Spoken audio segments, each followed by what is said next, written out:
So hello, thank you all for being here. A couple years ago, I was actually diagnosed with autism and ADHD. When RFK Jr. announced his plans to create an autism registry, this was very scary news for me. A bunch of advocacy groups for autistic people tried to meet with him, but he refused.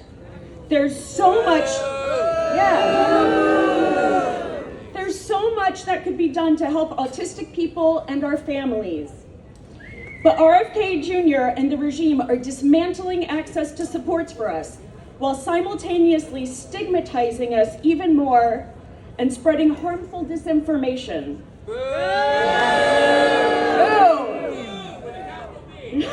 Yeah. As many of us autistic folks insist, nothing about us without us. If you're not even talking to us to find out what we find helpful, you're not truly working to make our lives better. I'm very grateful to NIH researchers who have worked hard to gain a better understanding of autism and to develop better assessments for people like me who struggled all along but weren't as obvious to outside observers.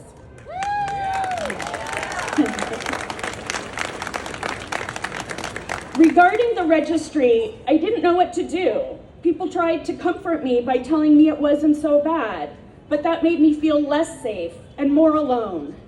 But just letting my fears spin around in my head wasn't making it better either. So I thought about a comforting voice from my childhood, Mr. Rogers.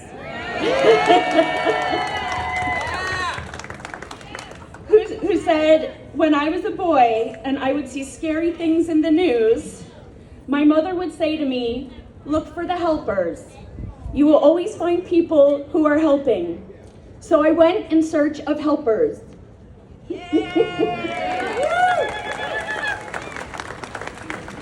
Senator Olsobrook soon held her Sick of It rally here. Yeah. And I knew I wanted to attend. As is true for many autistic people, I don't like unpredictability, including going to unfamiliar places. And the metro has been always been very overwhelming and dysregulating for me. Still, I wanted an opportunity to speak up, even if only by being present and carrying a sign. So this is the sign, the protest sign I made for that day. It says, don't put me on a registry.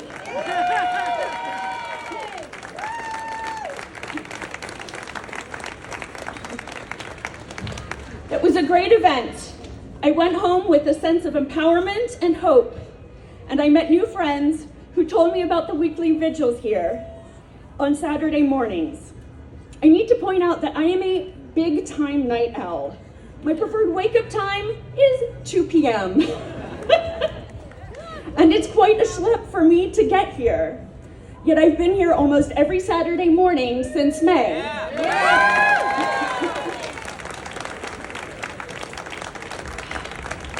Whatever happens in the news, I remind myself that I can come here on Saturday and be amongst courageous people working to make our country and world a better place.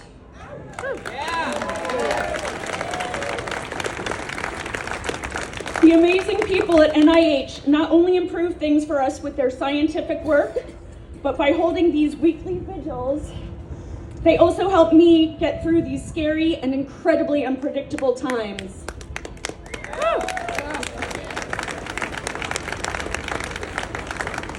I have a safe place to come for solidarity, and I have the opportunity to hear inside accounts of what's going on, and to ask my questions about what's happening and how I can help. Because the thing about being around helpers is that they inspire you to be a helper too.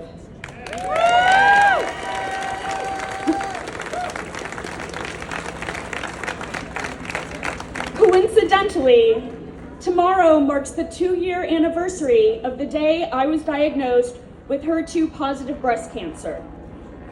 My oncologist told me that 25 years ago, that would have been a rough prognosis. But I am very happy to report that I now have NED status, meaning no evidence of disease.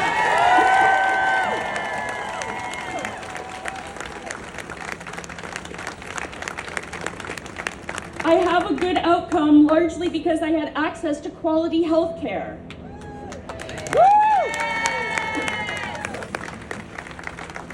But the current government is gutting cancer research and making health care more expensive. I rely on the Affordable Care Act for health insurance, and I'm anxiously waiting to learn how much my premiums are about to go up. The GOP could end this shutdown now by ensuring affordable health care, but they stubbornly and cruelly refuse to.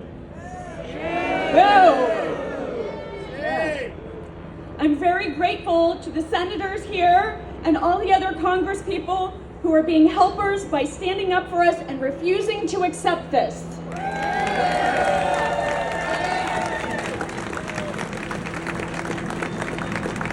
So I will keep spending my Saturday mornings here at NIH, surrounded by helpers, standing by them and building community. I'm continually touched and inspired by how hard the NIH staff and other federal employees work. And my respect and appreciation for them keeps growing, despite the people in the White House very intentionally trying to traumatize them and to tear our federal agencies apart. Their dedication and courage help restore my hope in our country. Thank you to everyone here today for being helpers.